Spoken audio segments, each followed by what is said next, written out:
Salam jemaat yang dikasih Tuhan, apa kabar? Saya percaya bahwa kita semua di dalam berkat-berkat Tuhan.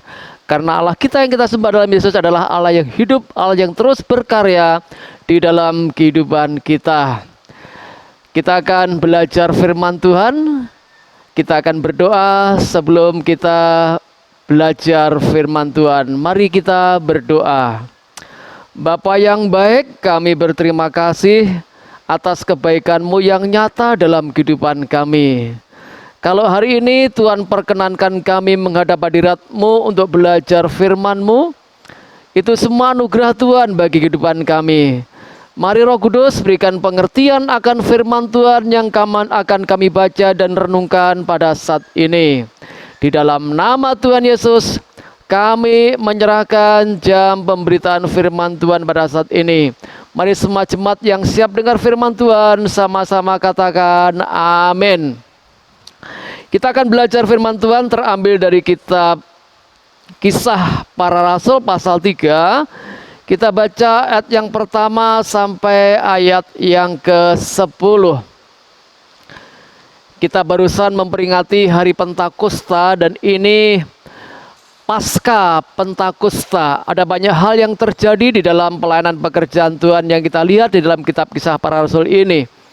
Kisah Para Rasul pasal 3 ayat 1 sampai ayat yang ke-10. Silakan Bapak Ibu semua membuka Alkitabnya, baik yang di gereja ini maupun yang di rumah. Saya akan bacakan, silakan Bapak Ibu mengikuti.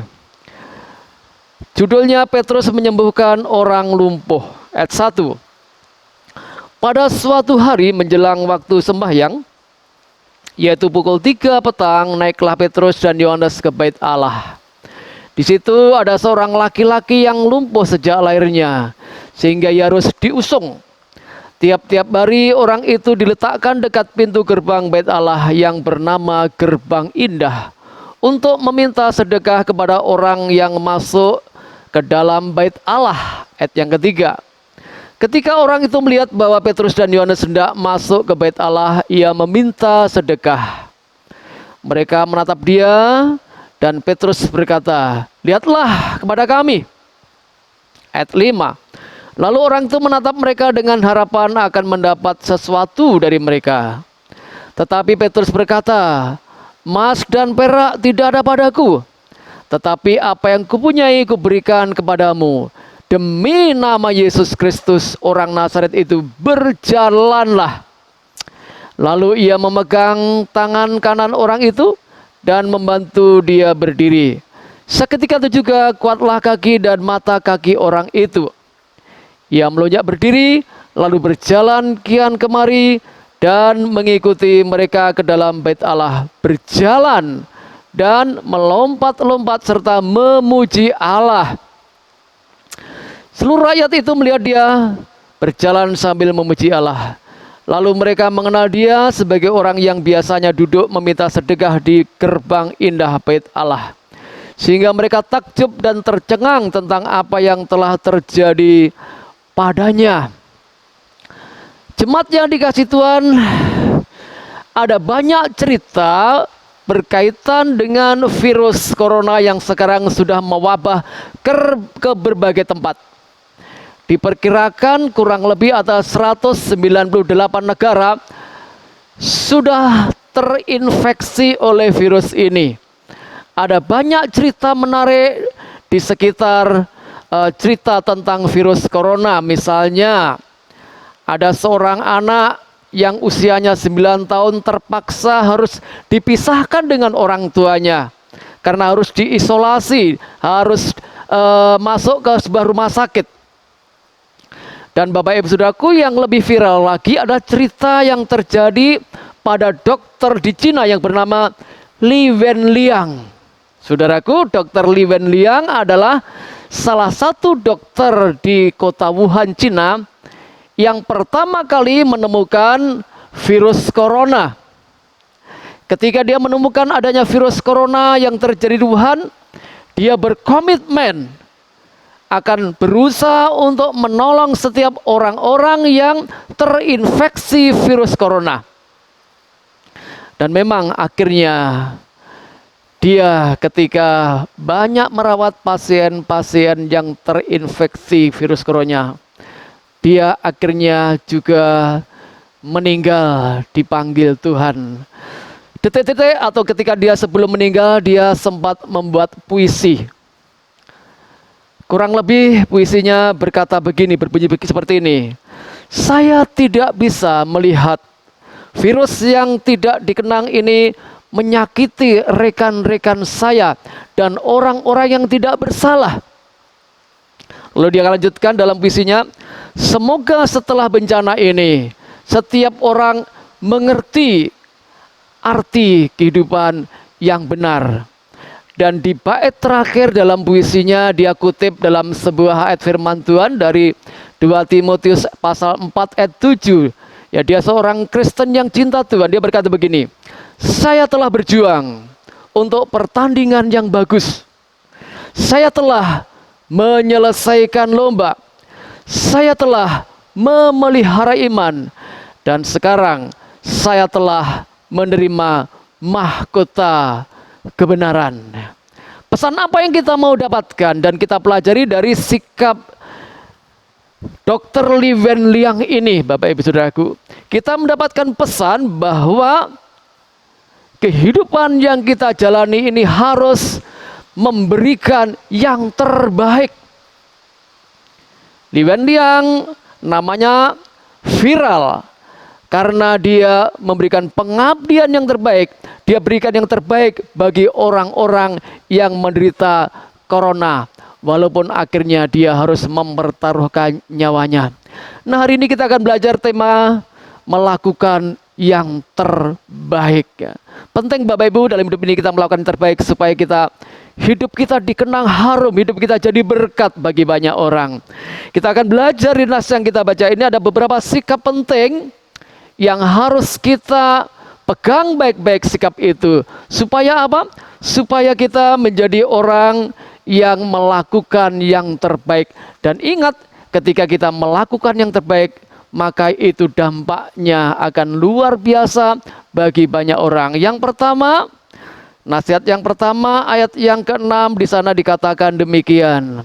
Tetapi Petrus berkata, emas dan perak tidak ada padaku, tetapi apa yang kupunyai kuberikan kepadamu.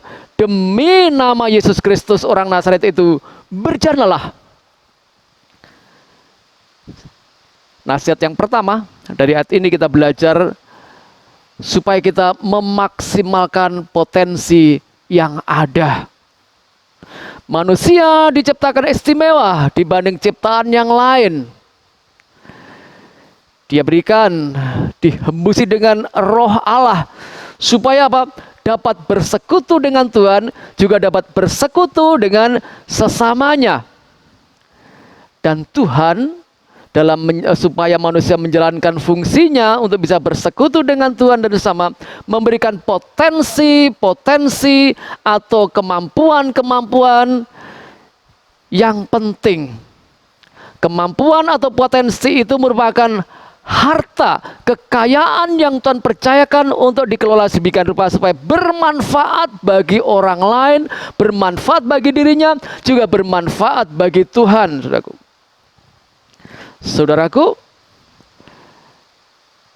Yesus di dalam pengajaran tentang talenta dalam Matius pasal 25 ayat 14 sampai ayat 30 di sana dikatakan, dia menggambarkan Tuhan itu seperti seorang majikan, seorang bos yang mau bepergian ke luar negeri. Sebelum dia bepergian ke luar negeri, dia pesan kepada pembantu-pembantunya. Ya, dia katakan, ini aku percayakan kepada kalian harta atau talenta.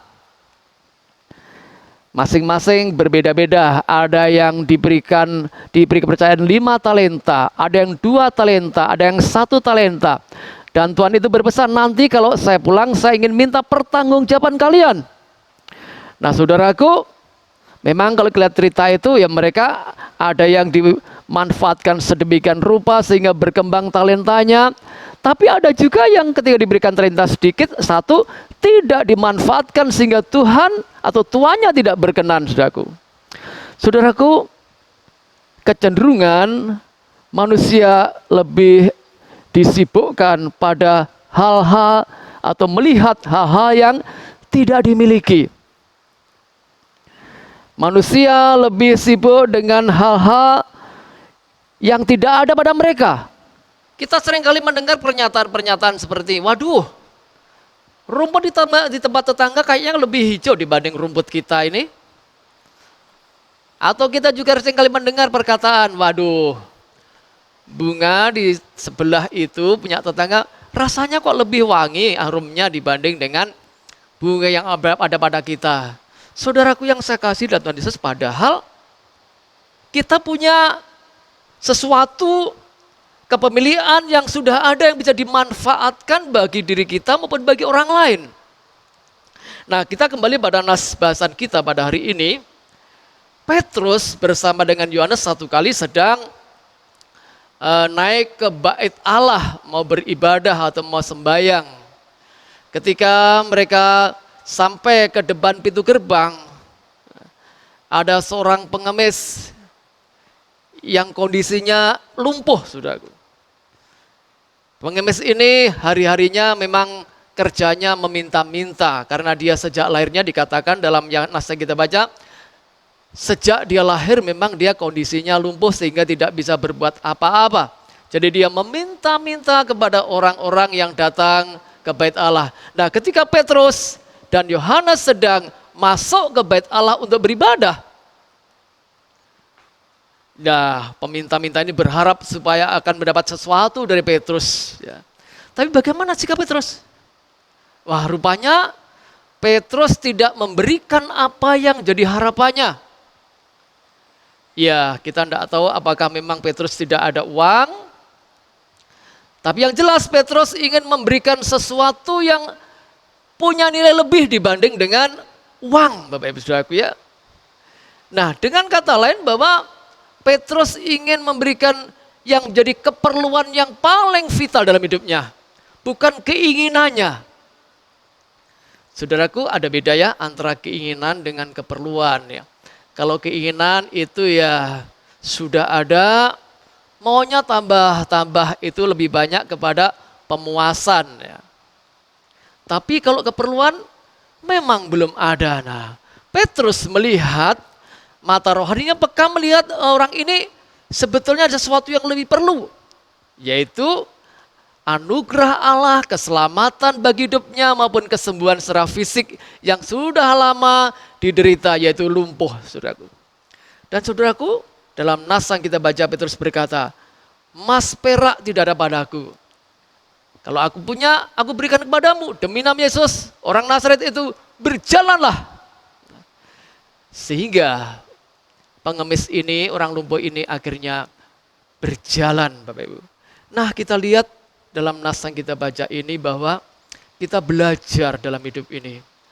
Mari kita berusaha semaksimal mungkin menggunakan potensi-potensi karunia, talenta yang Tuhan berikan buat kita untuk sesuatu yang bermanfaat bagi pekerjaan Tuhan, bermanfaat bagi orang lain, dan tentunya bermanfaat bagi diri kita sendiri ya.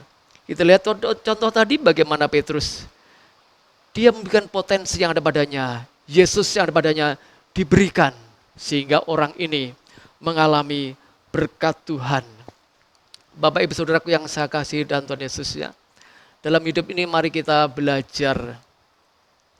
Ketika kita melihat segala sesuatu yang kita mesti terlibat, mari kita masuk di dalamnya dan kita berikan. Misalnya soal mempersembahkan harta kita atau uang kita. Kadang-kadang kecenderungan manusia lebih banyak buat alasan-alasan. Ketika kita mesti mengembalikan hak milik Tuhan, misalnya persepuluhan atau persembahan uang, kita berpikir, waduh nantilah kalau saya sudah kaya, kalau saya sudah diberkati, nah nantilah saya baru kembalikan persepuluhan, saya mau berikan persembahan. Padahal Bapak Ibu Saudaraku ya, Tuhan tidak menuntut yang tidak ada pada kita. Tuhan hanya menuntut yang kita punya itu yang Tuhan mau beri, yang Tuhan rindu supaya kita berikan. Misalnya kita mau dilibatkan di dalam pelayanan. Kadang-kadang kita sering kali mendengar perkataan-perkataan seperti, waduh, suara saya tidak bagus. Aduh, saya tidak pandai ngomong. Aduh, saya tidak pandai main musik. Padahal Bapak Ibu ada potensi-potensi lain yang Tuhan berikan buat kita yang bisa dimanfaatkan untuk membangun pekerjaan Tuhan. Atau ketika kita diberi kesempatan melayani, ketika masih remaja, ayo terlibat pelayanan. Ya. Ketika remaja mungkin kita berkata, aduh nanti dululah saya ini masih remaja. Kasih yang sudah dewasa, yang sudah muda-muda. Nanti loh kalau saya sudah muda nanti saya akan terlibat pelayanan. Ketika sudah memasuki usia muda ditanya gimana? Katanya dulu kalau sudah muda mau pelayanan. Gimana siap? Alasan lagi, aduh saya masih muda, saya sibuk kasih yang lain sajalah. Nantilah kalau saya udah tua, nah saya nanti akan terlibat pelayanan. Ketika sudah tua, orang tanya, gimana dulu janjinya katanya waktu muda, kalau tua mau ikut terlibat pelayanan. Apa jawabnya? Aduh, saya udah terlalu tua ini, udah tidak mampu. Mana orang mau bisa terima pelayanan saya udah tua kayak ini. Ada banyak alasan Bapak Ibu yang sering terjadi dalam kehidupan kita ya. Mari kita belajar dari peristiwa ini. Mari kita berikan potensi yang ada pada kita gunakan, semuanya kita persembahkan buat kemuliaan Tuhan. Kenapa? Sebab satu saat kita akan masuk dalam sebuah masa penghakiman, yaitu masa pertanggungjawaban di hadapan Tuhan. Kapan itu? Ketika Tuhan datang kedua kalinya, Tuhan akan minta pertanggungjawaban kita. Dan yang kedua ketika kita dipanggil Tuhan itu berarti kita masuk dalam masa pertanggungjawaban. Sebab itu Bapak Ibu Saudaraku, sebelum Tuhan memanggil kita, mari kita gunakan setiap potensi-potensi karunia, talenta yang Tuhan berikan pada kita. Semaksimal mungkin kita persembahkan buat kemuliaan Tuhan, supaya bermanfaat bagi diri, bermanfaat bagi orang lain, dan bermanfaat bagi pekerjaan Tuhan. Itu sikap atau nasihat yang pertama. Supaya kehidupan kita didorong untuk melakukan yang terbaik. Kita sudah belajar nasihat yang pertama, yaitu memaksimalkan potensi yang ada. Sekarang kita belajar nasihat yang kedua, supaya kita terdorong untuk melakukan yang terbaik. Coba kita lihat ayat yang ke-18, ayat yang 8 dan ayat 16. Ayat 8 dan ayat 16 berkata kepada kita, ia melonjak berdiri lalu berjalan kemari dan mengikuti mereka ke dalam bait Allah. Berjalan dan melompat-lompat serta memuji Allah. Ayat 16 berkata demikian. Dan karena kepercayaan dalam nama Yesus, maka nama itu telah menguatkan orang yang kamu lihat dan kamu kenal ini. Dan kepercayaan itu telah memberi kesembuhan kepada orang ini di depan kamu semua. Nasihat yang kedua, mari kita melihat tujuan hidup yang terpenting. Setiap orang punya tujuan dalam hidupnya. Dan setiap tujuan hidup itu sesuai dengan usianya masing-masing. Misalnya, ketika anak berumur antara 5 sampai 9 tahun, kalau ditanya apa tujuan hidupmu? Pasti dia katakan ya hanya mau bermain-main saja. Ketika kita tanya kepada anak-anak atau pemuda remaja yang usianya antara kira-kira 18 sampai 25 tahun, apa tujuan hidupmu? Dia akan berkata, saya harus selesaikan kuliah saya, sehingga saya nanti akan bekerja. Ketika kita bertanya kepada orang-orang yang usianya kira-kira antara 50-60 tahun, biasanya sudah opa-opa, oma-oma, dan bapak-bapak, apa tujuan Bapak Ibu di usia yang tua ini? Dia akan berkata begini, yang penting saya sehat, tujuan saya gitu aja. Sudah sehat itu udah enak. Nah Bapak Ibu Saudaraku yang saya kasih dan Tuhan Yesus, ada kutipan berkata, orang bijaksana, orang berpengetahuan adalah orang yang punya tujuan yang jelas dalam hidupnya.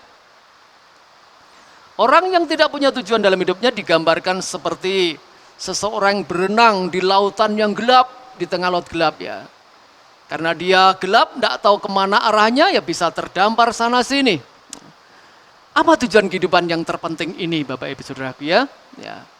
Tujuan hidup yang terpenting bagi kita orang percaya adalah memuliakan Tuhan. Mengagungkan Tuhan lewat kehidupan kita, itu tujuan hidup yang paling penting yang Tuhan mau dalam hidup kita. Makanya dalam kitab Efesus 2 ayat 10 di sana dikatakan, karena kita adalah buatan Allah, diciptakan dalam Kristus Yesus untuk melakukan pekerjaan baik yang dipersiapkan Allah sebelumnya. Artinya apa? Tuhan membeli kita, melahirkan kembali kita. Kita dulu berdosa, dilahirkan dalam dosa, sekarang dilahirkan oleh Roh Kudus. Tujuannya apa? Tuhan membuat kita dilahirkan kembali supaya hidup kita memuliakan Tuhan. Dalam nas yang kita baca ini, Bapak Ibu Saudaraku ya, ketika orang lumpuh ini sudah bisa berjalan, apa yang terjadi? Dalam nas kita baca ayat 8 tadi, sembuh, sekian tahun dia lumpuh, sembuh akhirnya melompat-lompat sukacita.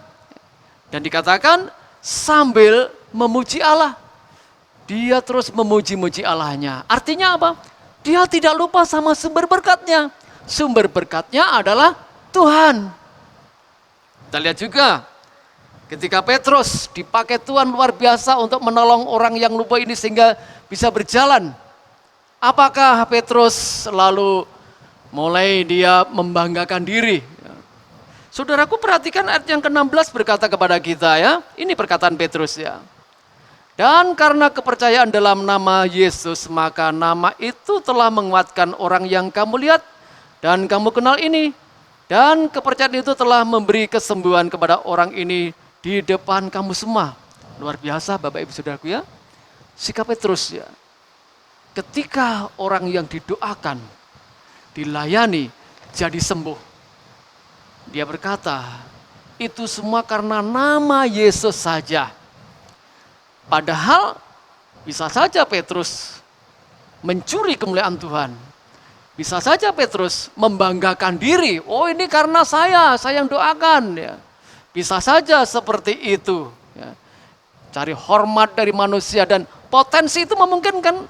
Waktu dia mendoakan orang yang jadi sembuh, dari berjalan, ada banyak orang hadir. Ketika orang ini sembuh, berkerumun mendatangi, semuanya mendekati Petrus, berkerumun ya. Saudaraku, bisa saja Petrus, ini kesempatan buat saya mengagungkan dirinya, cari hormat. Tapi kita lihat Petrus tidak melakukan hal seperti itu. Kenapa? Petrus tahu bahwa yang terpenting dalam hidup ini adalah memuliakan Dia. Bapak Ibu Saudaraku yang saya kasih dan Tuhan Yesus ya. Keperluan dasar manusia memang penghargaan diri. Atau dengan kata lain pengakuan, itu katanya Abraham Maslow. Ya. Pengen orang memuja dia, pengen diakui. Ya sebab itu iblis tahu keperluan manusia adalah diakui, makanya dia berikan pencobaan-pencobaan. Ada 3 pencobaan yang dilakukan pada iblis. Keinginan mata, keinginan daging, keangkuhan hidup. Keangkuhan hidup bicara soal kesombongan. Ya. Saudaraku ini sasaran iblis ya. Mari Bapak Ibu, ketika kita sudah mengalami kebaikan-kebaikan dalam hidup kita, ya mungkin kita sehat ya, jabatan kita sudah naik sebagai, mungkin ada jabatan tertentu yang kita udah dipromosikan naik ya. Ataupun kita bisa hidup sampai hari ini Bapak Ibu. Semuanya anugerah Tuhan. Dan tujuannya apa? Kita kembali memuliakan Tuhan. Bagaimana kira-kira bentuk memuliakan Tuhan. Kita lihat yang dilakukan Petrus ya. Mulai ayat yang ke-11 sampai ayat yang ke-21 itu dia memberitakan Injil, bersaksi tentang Yesus. Yesus itu pembuat mujizat, Yesus itu Allah yang jadi manusia, Yesus itu yang mati disalibkan buat kalian yang berdosa, memberitakan Injil, bersaksi. Bapak Ibu, ketika kita mengalami hal baik dari Tuhan, tujuannya kita memuliakan Tuhan, dan bentuk memuliakan Tuhan adalah kita bersaksi tentang karya Yesus yang kita alami supaya banyak orang bertobat dan mengenal Yesus. Dan kita lihat luar biasa, perhatikan pasal yang keempat ayat 4 ya. Ketika Petrus memuliakan Tuhan, dia bersaksi tentang Yesus yang terjadi. Pasal 4 ayat 4, di sana dikatakan, tetapi di antara orang yang mendengar ajaran itu banyak yang menjadi percaya. Sehingga jumlah mereka menjadi kira-kira 5.000 orang laki-laki. Dampaknya luar biasa. Ketika nama Tuhan disampaikan, ada banyak orang diberkati sehingga nama Tuhan diagungkan. Mari Bapak Ibu Saudaraku yang saya kasih dalam Tuhan Yesus, sadarlah kita hidup ini tujuannya adalah supaya kita memuliakan Tuhan. Jadi yang kedua, nasihat yang kedua supaya hidup kita memberikan yang terbaik adalah sadarilah tujuan hidup kita. Tuhan ingatkan buat kita punya tujuan hidup adalah supaya kita memuliakan Tuhan. Gunakan harta kita, gunakan waktu kita, gunakan tenaga kita, semuanya orientasinya buat kemuliaan Tuhan, sebab Dia layak dimuliakan dalam kehidupan kita. Jadi hari ini kita udah belajar ada 2 sikap penting yang harus kita miliki supaya kita melakukan yang terbaik. Yang pertama, maksimalkan semua potensi yang Tuhan sudah berikan kepada kita sebagai bentuk tanggung jawab kita kepada Tuhan. Lalu yang kedua, lihat kembali tujuan hidup kita. Sadarlah Tuhan punya tujuan hidup bagi kita supaya hidup kita memuliakan Tuhan. Kiranya Tuhan memberkati kita, lakukan segala sesuatu yang terbaik. Amin. Mari kita berdoa. Bapa, hamba-Mu sudah menyampaikan firman-Mu. Silakan Roh Kudus lanjutkan pemberitaan firman Tuhan kepada setiap orang yang sudah mendengarkannya, baik yang di gereja maupun yang di rumah atau dimanapun setiap jemaat-Mu mendengar atau membuka bagian ini, memberkati mereka. Dan kami berdoa Tuhan supaya segala sesuatu yang kami lakukan yang terbaik. Dimulai kalau kami memaksimalkan potensi yang kami miliki. Juga kami memulainya ketika kami sadar apa tujuan kehidupan kami. Tuhan ingatkan buat kami punya tujuan hidup supaya hidup kami memuliakan Tuhan. Terima kasih, tanamkan firman Tuhan dalam kehidupan kami. Sekarang kami terus berdoa, mari Bapa, Engkau menolong untuk COVID-19 yang sekarang masih mewabah di banyak tempat. Di dalam nama Tuhan Yesus kami berdoa supaya Tuhan berikan ketahanan fisik kepada banyak orang ketika berhadapan dengan virus ini. Dan kami minta belas kasihan Tuhan supaya Tuhan memberikan kesembuhan bagi mereka yang sedang terinfeksi virus corona. Mendoakan para medis yang berjuang di garis depan untuk menolong para pasien. Tuhan berikan perlindungan buat mereka, dijauhkan dari penyakit menular, dijauhkan dari mara bahaya. Tuhan lindungi mereka. Kami berdoa, Tuhan berikan keamanan kepada setiap tempat termasuk bangsa Indonesia. Ketika wabah ini sedang terjadi, tidak terjadi kerusuhan-kerusuhan. Kami mendoakan Tuhan juga memberkati kehidupan ekonomi. Tidak terjadi kelaparan atau bencana kelaparan. Setiap orang bisa makan, bisa minum sehingga mereka tetap sehat. Kami berdoa supaya setiap orang bijaksana menyikapi virus ini. Mendoakan, berikan hati yang haus akan firman, akan kebenaran buat setiap jemaat-Mu. Ketika mereka beribadah di rumah, kesempatan buat mereka untuk belajar firman Tuhan. Belajar melayani, belajar membangun kehidupan yang benar dalam kehidupan rumah tangga mereka. Bapa, kami terus berdoa buat jemaat-Mu dalam setiap pekerjaan mereka, sebagai pegawai negeri, sebagai wiraswasta, apapun usaha-usahanya, dalam nama Tuhan Yesus, Bapa memberkati kehidupan mereka. Kami berdoa, Tuhan juga memberkati yang rindu punya anak. Berkati buah kandungan mereka, sehingga satu saat mereka mendapatkan anak sebagai anugerah Tuhan. Yang sedang hamil, diberkati buah kehamilan mereka. Terima kasih Tuhan, terpuji buat nama-Mu. Di dalam nama Tuhan Yesus, kami bersyukur, kami berdoa. Yang diberkati Tuhan, sama-sama katakan, amin. Salam jemaat yang dikasih Tuhan. Kita bersyukur hari ini kita dipertemukan di dalam ibadah.